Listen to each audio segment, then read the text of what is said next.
Guys, nako sa ko mga talent sa una nga kanang kamo gani makakwarta mag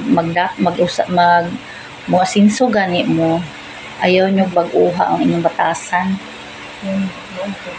kay kanang batasan importante tsaka kapoy kay magpinalastik kanang ikaw gani kanang ko kapoy kay nga gud ka kanang tutong tao ka nya imo lang yung pugson ang ikinadato ka imo lang yung pugson ang imong ugali nga magbaguhon pud nimo ayaw.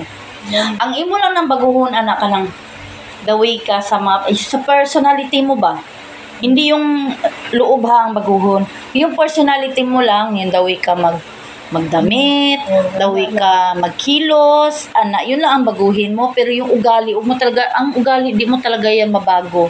Sa totoo lang. Kaya nga sabi, kung pangit kag batasan, di yun ani mo mabago. Kung pangit kag batasan, pangit yung kag batasan.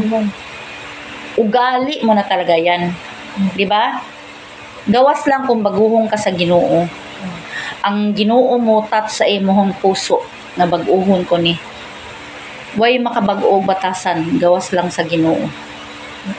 Kung ikaw mo salig ka, mulapit imong loob sa Ginoo, ikaw mismo magbago. Pero kung dili ka, ang imong puso dili mo makilala ang Dios, di ka basta-basta magbago gyud sa tinuod lang. Batasan, muyabang ka, mugira ka, wala gyud na di gyud na magbago. Mo bitaw na yan, magbago man na dili oy.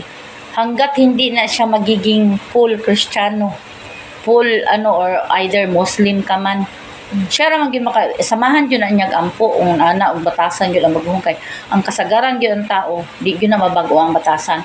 Mo bitaw na ang advice nako sa ako ang mga